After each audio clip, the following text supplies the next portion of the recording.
மக்கள் தொகை அடிப்படையிலான மறுசீரமைப்பு என்பது தமிழ்நாட்டிற்கு மட்டுமல்ல, ஆந்திரா, கர்நாடகா, கேரளா, பஞ்சாப், ஒடிசா, மேற்கு வங்கம், ஹிமாச்சல், உத்தரகண்ட், வடகிழக்கு மாநிலங்களும் பலத்த சேதத்தை ஏற்படுத்த வல்லது என்பதை உணர்ந்து அனைத்து கட்சி கூட்டத்திற்கு ஏற்பாடு செய்திருக்கும் மாண்புமிகு தமிழ்நாடு முதல்வர் திரு மு.க. ஸ்டாலின் அவர்களுக்கும் தமிழ்நாட்டின் பிற கட்சிகளையும் நான் மனதார பாராட்டுகிறேன்.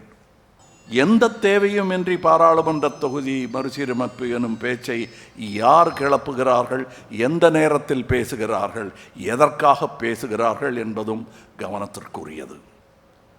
மாநிலங்கள் உரிமைகளில் தலையிடுவதும், வருடாந்திர பட்ஜெட்டில் தேர்தல் வரவிருக்கும் மாநிலங்களுக்கு மட்டுமே அதிக நிதி ஒதுக்குவதும், தமிழ்நாட்டிற்கான நியாயமான நிதி பகிர்வை மறுப்பதும், பேரிடர் காலங்களில் நமது கூக்குரலுக்கு செவி சாய்க்காததும், மும்மொழி கொள்கை எனும் பெயரில் ஹிந்தியை திணிப்பதும், எம் பேச்சை கேட்டால்தான் நிதி தருவேன் எனும் மிரட்டுவதும் ஒரு ஒன்றிய அரசின் செயலாக தெரியவில்லை.